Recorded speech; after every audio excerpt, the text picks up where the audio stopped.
Hai hai betasab akkam jirtu nagaa keessanii nageenyi siniif haa ta'u maal argaa jirtu beelaalaa hunu ha suuqii keessa geessite nan jettan kunutti deebi'ee hojii hojjechuutti amma garuu suuqii manumatti hin godhadhe jechuudha gibbiirumatti hin ijaaree saaqi maaliif kiraan manaa jira manaa baanii fagoo deemuun hin danda'amu. Kanaaf jedheen saaqee maalan sassaaqee isinittan agarsiisaa jechuudha suuqii saaqadhee baga siin ga'ee baga deebitee dandeessee hojjetatte naan jedha. Innaasa sana gurguradheen kan biraa saaqadhee jechuudha. Akkam wayya maali jettu si yaada maalii kennitan? Innaa suuqii egaa saaqachuu warri barbaadan har'a viidiyoo na dhaggeeffadha. Yaada yoo qabaattan na gaafadha. Gaafii yoo qabaattan jechuudha. Mana yoo qabaattanii ammamiin akkasiin ga'u sinittan himanu. Anuma gaafatadha isin. Kanaaf maaltu jira isinittan agarsiisa. Mee akkamitti saaqame isinittan agarsiisa. Na wajjin ta'a. Alli daandiidha. Iddoo sana. Kunoo suuqiin kana fakkaata.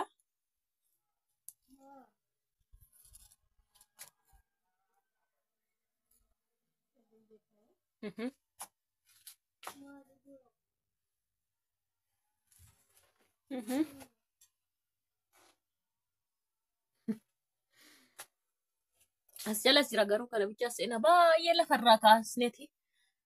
Mana jireenyaati. Banagaraachin laa suuqiin kun kan saaqame mana jireenyaati. Qaldii malee mana jireenyaatti saaqatame. Soo gatii maddeedhaan galii sirriin argattu jedhee yaada. Suuqii ofii keessanii mana yoo qabaattanii akka tasaa kun daandiitti baha. Asuma taa'anii mana ofii hojjetachaa mi'a dhiqaa maal jechaa hojjetamaa jechuudha. Kanumarraa waan gaarii. Suuqii guddaa saaqxanii ganaa kiraa manaati zabanyaadha. Isa argattan kaffaluu ishii kana keessa argattan safaras baay'ee bareedu tokko safarri kun jechuudha. Akka kanatti kuno akka kanatti saaqamee jira.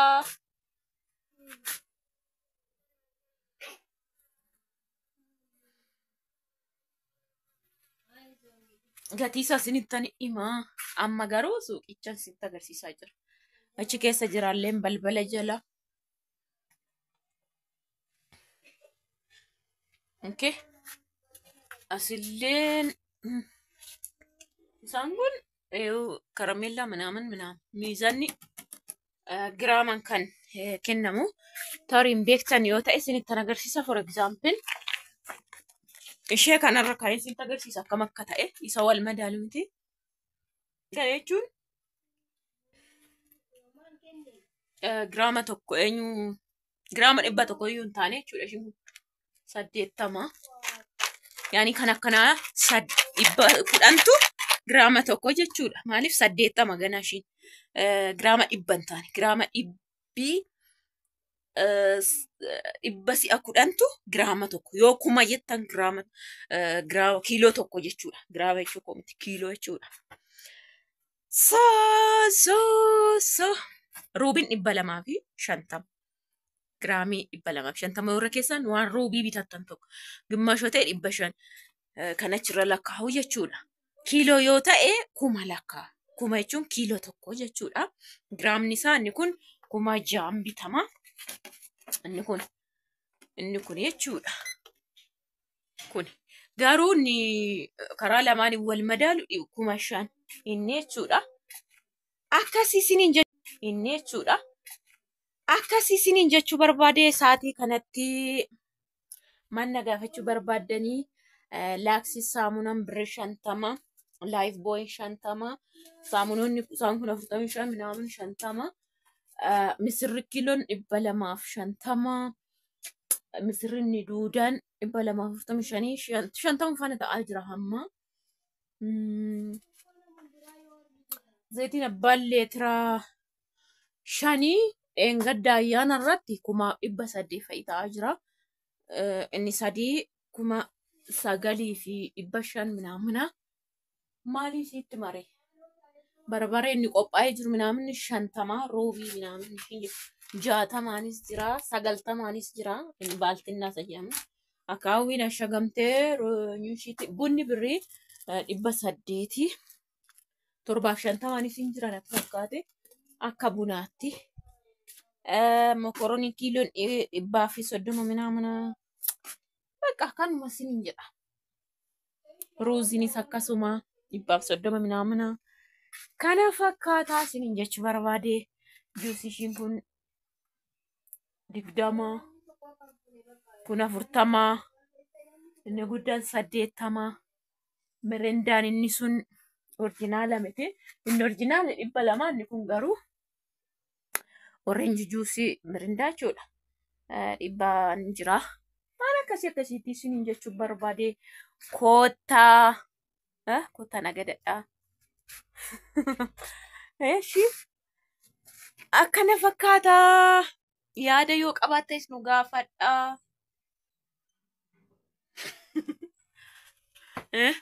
asi keessatti gaafii yoo qabaattanii waan biraa maal isinii himuu barbaade bakka kanuma fakkaata kanuma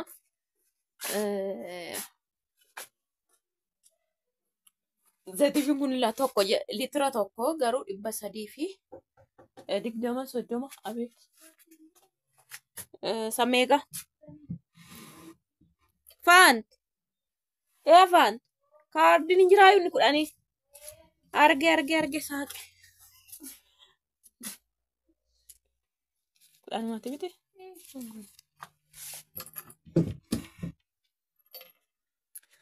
ana akkasiin isiniin jechuu barbaade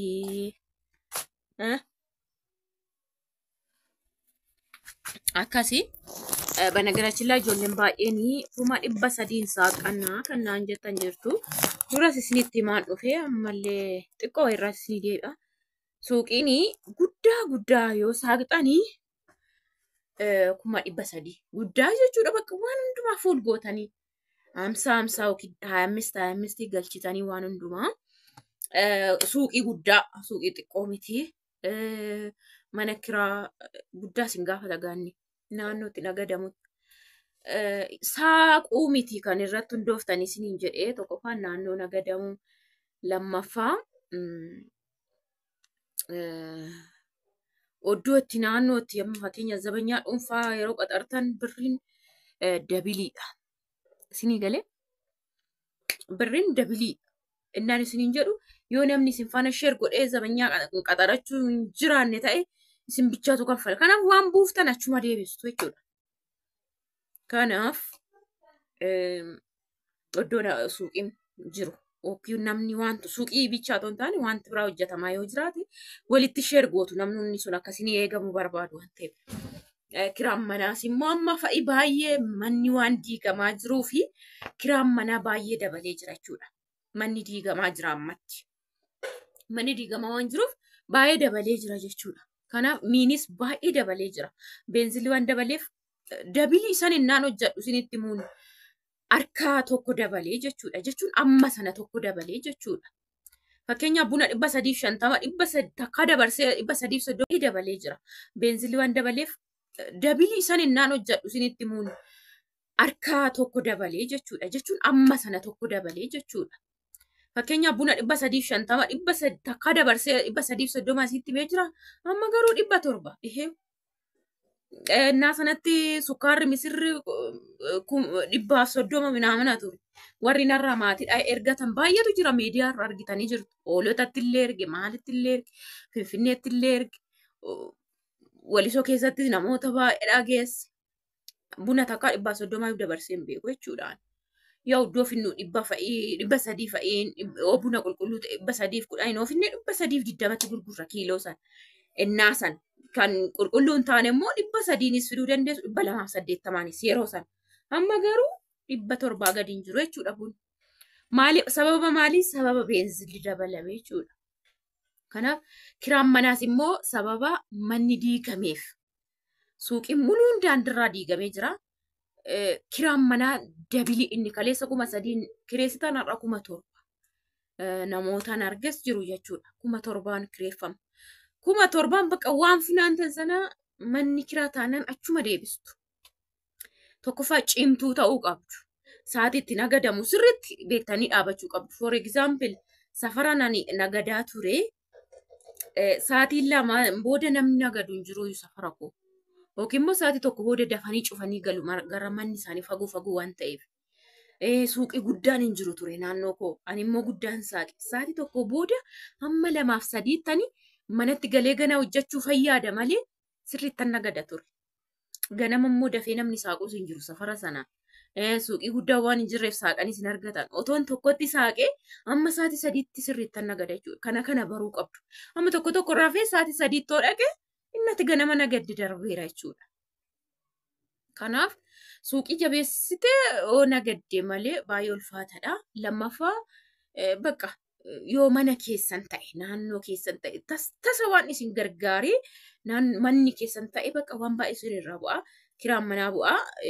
Zabanyaan hin bu'aa waan ta'eef yehoona galii amma taate jedhama. Amma waan hojjettan sana iddoo galii guddaa qabu soo nagaddan achuma deebistu. Garuu nama cimaa yoo taatan waa argattu malee. Kanaaf 300 amma wayisa ga'u saaqxu 200 bakka suuqii fuul jedhame tun irratinii guutame saaqxu jechuudha.